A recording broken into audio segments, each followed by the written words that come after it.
From the Heart, July 23. Now lice and flies. So the Lord said to Moses, Say to Aaron, Stretch out your rod and strike the dust of the land, so that it may become lice throughout all the land of Egypt.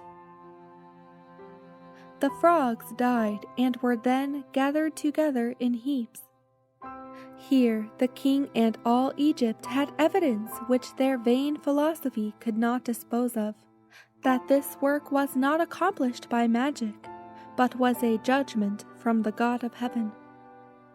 When the king was relieved of his immediate distress, he again stubbornly refused to let Israel go.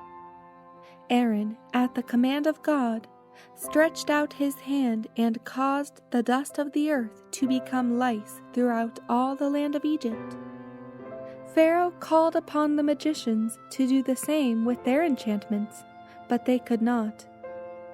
The magicians themselves acknowledged that their imitative power was at an end, saying, This is the finger of God. But the king was still unmoved. Still another trial was made, after another appeal to let my people go.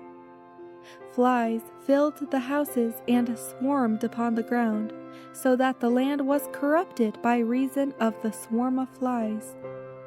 These were not such flies as harmlessly annoy us at some seasons of the year, but they were large and venomous. Their sting was very painful to man and beast.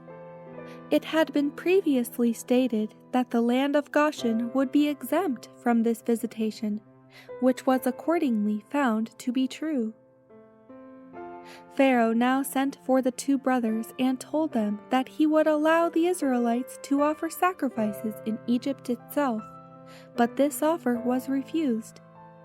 Certain animals were regarded as objects of worship by the Egyptians, and such was the reverence in which these creatures were held that to slay one, even accidentally, was a crime punishable with death. Moses assured the king that it was impossible for them to sacrifice to God in the land of Egypt, for they might select for their offering some one of the animals which the Egyptians considered sacred. Moses again proposed to go 3 days' journey into the wilderness. The king consented and begged the servants of God to entreat that the plague might be removed. They promised to do this, but cautioned him against dealing deceitfully with them. The plague ceased at their prayer, but the king's heart had become hardened by his persistent rebellion, and he still refused to let the people go.